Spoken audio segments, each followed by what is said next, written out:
6.5 is on the road here at HPE Discover 2025, and we are live here, Daniel. We just came from the keynote where CEO Antonio Neri pretty much laid out the 3 priorities for the future here. It was networking, hybrid cloud, and of course, AI. Yeah, there was no big surprise in all that. What I will say is, first of all, the keynote came off really well. The environment is great. Pat, you and I are professional event attenders. We really you know are. that. We do hundreds of these a year. And the Sphere is such a enormous yet engaging space. I love how they are able to do that. The physical space is great. The seating is comfortable. You can see the speaker. And I know that people out there might be like, that's okay. Right. But it's a big deal when you go to as many events as we do that you can actually see, you can hear, you can feel engaged. Yeah. And I liked how they sort of intertwined a lot of video, whether it was St. Jude's Hospital, whether it was Inter Miami, to basically bring the real experience. It wasn't just a CEO with a big picture on the screen, Pat, but it was really an engaging and immersive experience. That's right, and as we always say, nothing beats having in one discussion the tech company, their customer, and industry analysts. And with that, Yes. I want to dive right in here with Dallas Cowboy. Matt, great to see you, and Fidelma, great to see you as well. Good to be here. Absolutely, thanks for having us. Yes, by the way, you're my favorite team.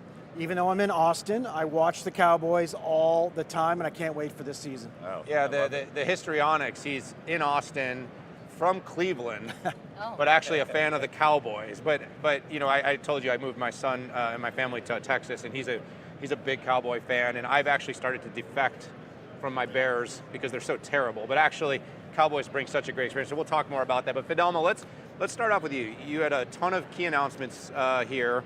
I could hit them across the board. You know, AI might have been the third pillar, Pat, but AI was immersed into all the different announcements. You're talking to customers too, and in your role, so I would like you to kind of bring those things together, the big announcements, your conversations with customers. How are you feeling HPE is more uniquely positioned than ever to help customers get through this next wave of transformation? Well, I think what you're starting to see is the culmination of all of the investments we've made in innovation over the last probably 5-6 years. And so you probably saw little bits of it along the way, but I think that AI and the transformation that AI is having on our industry and also on customers' industries allows us to bring these threads together. So today, if you looked, we started with networking. And because networking is core to how you access everything, but also in there, we've really spent a lot of investment dollars on bringing the next generation of Aruba Central, and that's really infused by AI. So now if we kind of go from there to the GreenLake intelligence piece, which works with Aruba Central, that's all about how do I bring AI to IT operations, and how do I simplify the lives.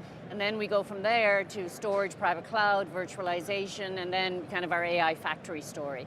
But all of that, when you talk to customers, what they're really grappling with is how do I really invest for the future and redesign my infrastructure to take advantage of Gen AI and do that in a cost-effective way. And so what we've done is we've provided the tools for you to re-architect your infrastructure, keep all, kind of modify your applications as you need, and then also have investment dollars left over in order for you to invest in Gen AI. So it's not just an event where it's 6 months of work that's been going on. It's really a culmination of a number of years of innovation investment across the company. Yeah, and one thing I really appreciate about what HPE brings, it's consistency.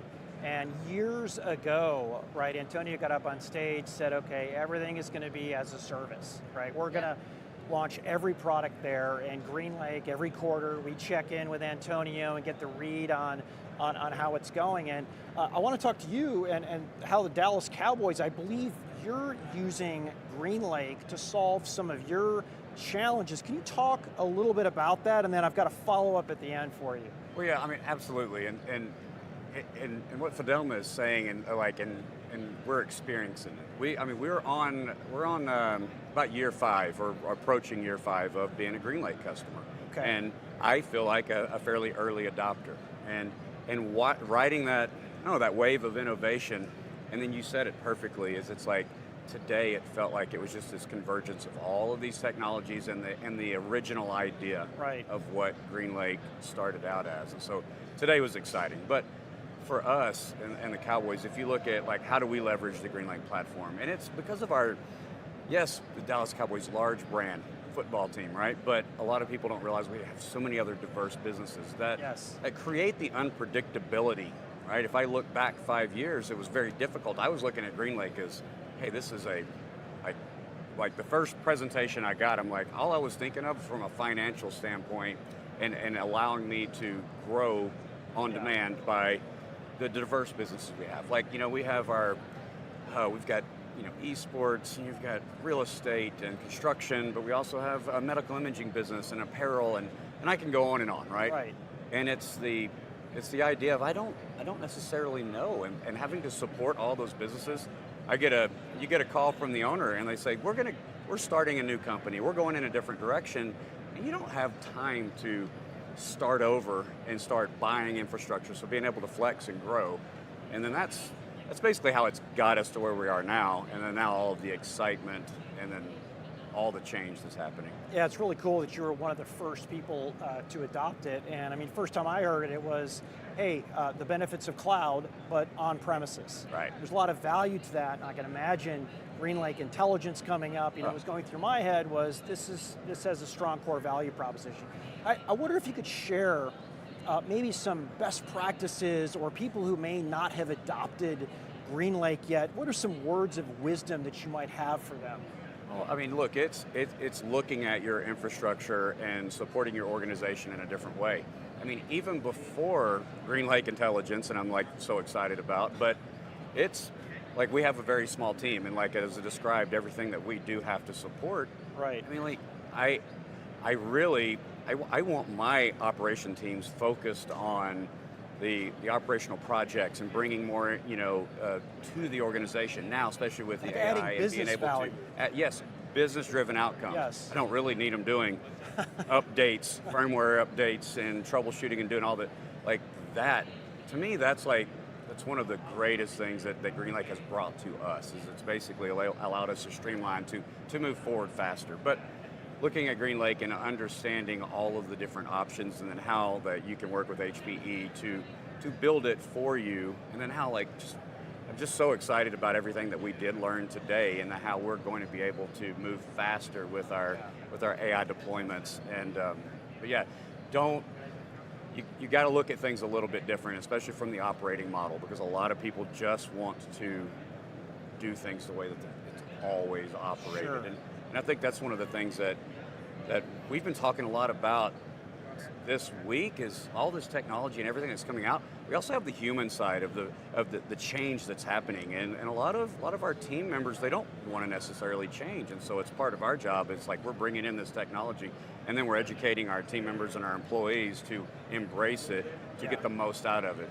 Makes sense. That's interesting, which by the way, I'm guessing a lot of what you heard about sort of agentic and MCP is going to, because in the past it was automation, it was a lot, and you could obviously build it within a framework and have a lot of things, but now that staff, that lean team you have, having those never sleeping people focusing and making sure the network's up and running, to me that seems like a big value proposition.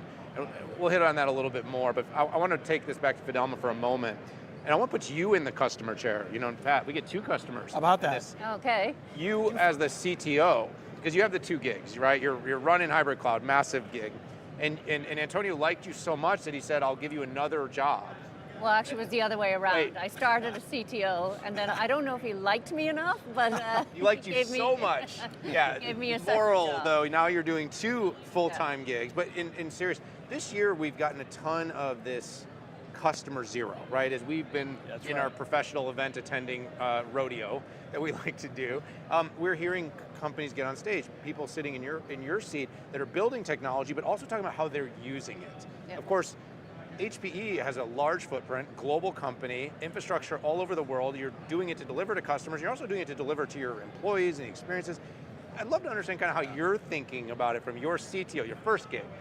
How you're kind of thinking about it, how you're deploying it, and how you're leading with HPE to deliver the same things Matt's talking about for the Dallas Cowboys. Yeah, I mean, it's an interesting way of looking at it. I fundamentally believe this is a transformational technology, and if you do not get on board and you do not start to kind of experiment and find where it works for you, you're going to get left behind. And so, you know, it's very different, I think, this year than this time last year. Right. I think a lot has happened in the year. I think, you know, what we've done across the board, customer support, support bots, looking up documentation, you know, for issues in the field, which would take people, you know, good people who know where to look, and they've done it multiple times before, probably, you know, an hour. You know, other people probably new or on rotation, you know, it's, we run 7x24 by 365, so the teams are swapping in and out. You know, that could take up to 8 hours. And so, you know, now you get the answer in an instant, and, you know, the teams can move ahead. So that's one area where we've been investing. Second one is legal. You know, looking at contracts. You know, we've got thousands and thousands of GreenLake contracts. We've written an AI tool in order for us to analyze those contracts and understand terms and conditions and everything, which is, again, saves people's time. We've done in engineering across the board. We are doubled down on Copilot, on coding Copilots. And so, because fundamentally for a company like us, we have a lot of software engineers, but the productivity boost we can get, you know, is so attractive.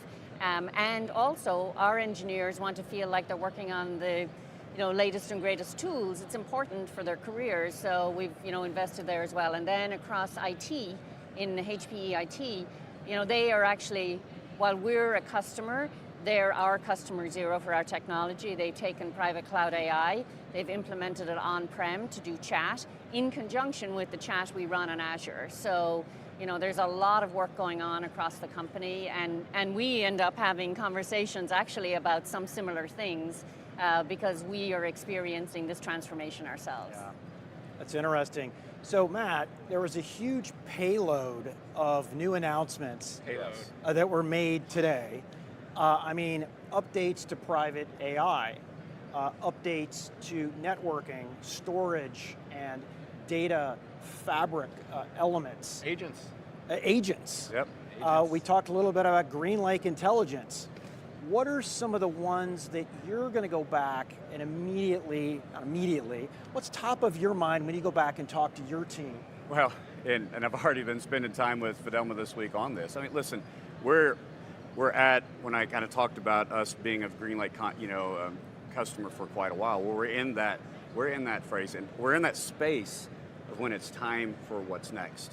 And so, and we've got a short window, I'd say about 6 to 7 months. And so where we're at right now is looking at all of the different technologies that we saw today. Like where I've been focused with Fidelma and team is around VME, right? I mean, listen. We had that conversation yesterday at C-Circle. Yes. A lot of that. And I mean, I felt like at one point Antonio was talking to me directly, especially talking about the savings from the virtualization, and then, I mean, this is exactly what I was telling Fidelma yesterday, is it's like, is we're looking at those savings to where we can redivert those funds and invest in other areas and invest in, you know, like, it's like Zerto, that we've not leveraged Zerto before, but like starting to go like that's something that we need to look at. Right. And so, and then just everything that when you start talking about layering in the AI and allowing, you know, like I said, we have a small team and we do have to, you know, manage our finances really tight. Right. And we're not going to be somebody that can go out and invest a lot of money and fail in some AI, you know, ventures. Yes. So, like, and what I've mentioned earlier is like that convergence of all of these different technologies coming together. I feel very fortunate. Yes, I'd never intended to want to rebuild and re-architect the entire infrastructure because of this virtualization situation that we're in. Yeah.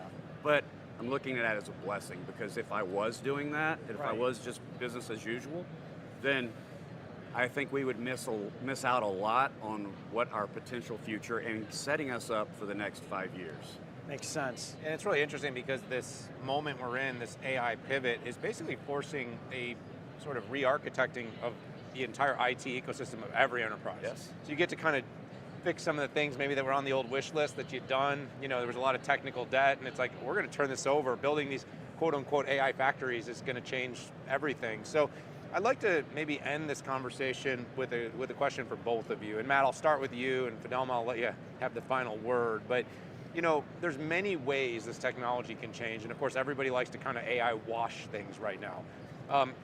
I think there's a certain pragmatism of getting AI to work and do things that we need to do, like keeping your operations going 24/7, 365. That's very practical. Then there's next generation fan experiences. Yep. And then there's things that we probably haven't even thought about yet that are going to create the next wave of opportunity.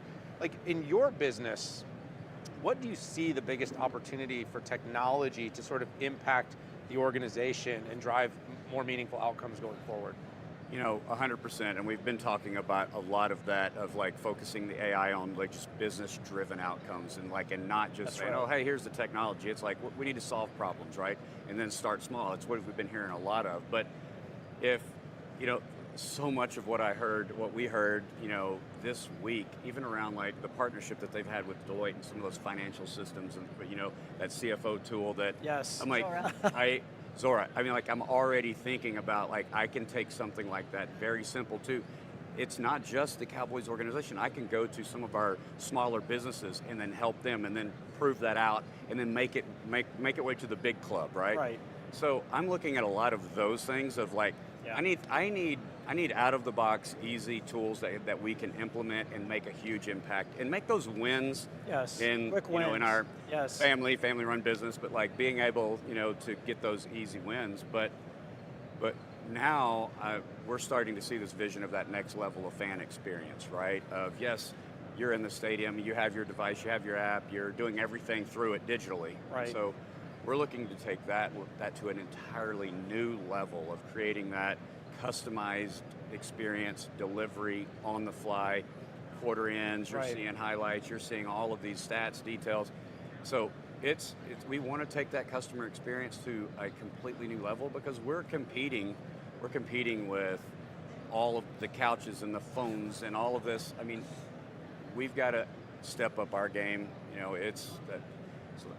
I'm starting to see the way of the convergence of all of the data that our fans are leveraging just while they're in their seats, and it's how can we take that and give every individual fan their own custom, feed, whatever it is that they want.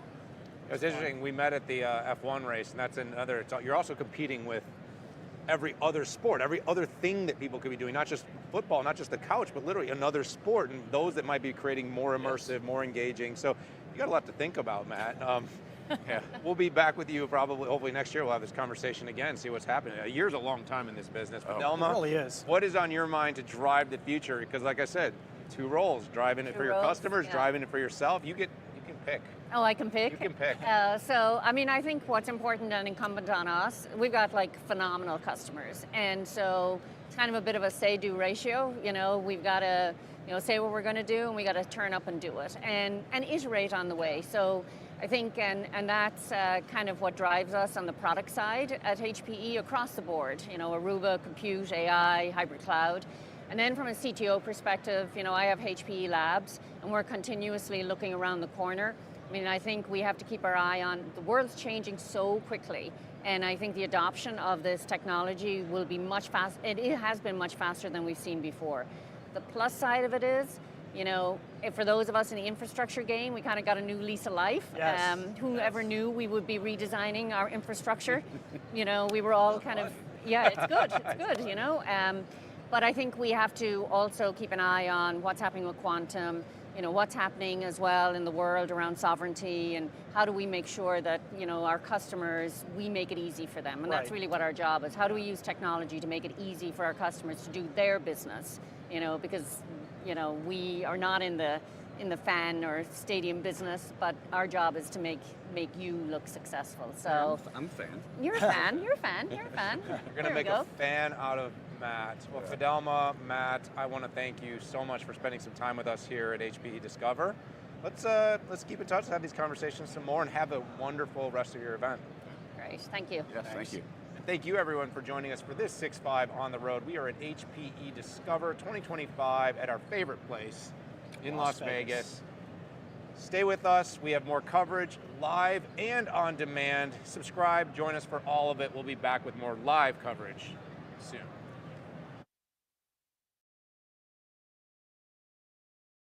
This is 6.5. 6.5. 6.5. 6.5. 6.5. 6.5. 6.5. 6.5. We're here on the road. The 6.5 is here in the booth. What we have here is a Gen 5 SSD. It's really about all the work that we've done. We are here at GTC. Mobile World Congress. IBM Think. Welcome to Davos.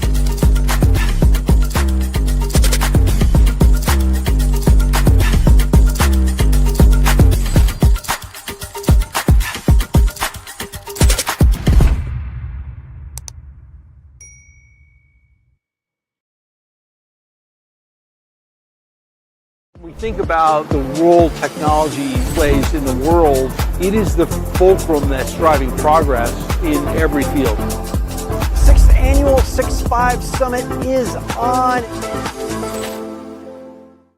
This is one of the most chaotic moments in history. Yeah, I agree, Dan. And chaos loves analysts. Welcome back, everybody. We are the 6.5. Daniel Newman of Futurum. Patrick Moorhead. Patrick Moorhead, he is the CEO at More Insights and Strategy. Decode, where we go in and pick apart the biggest news of the week. Bulls and bears. We're going to break down market inflections, technology's top voices. You won't hear this anywhere else. Make this deal happen. Cash flow positive. Is this Armageddon? Market madness. Don't you love when we ramble on? We're so entertaining. Are you not entertained? Not entertained.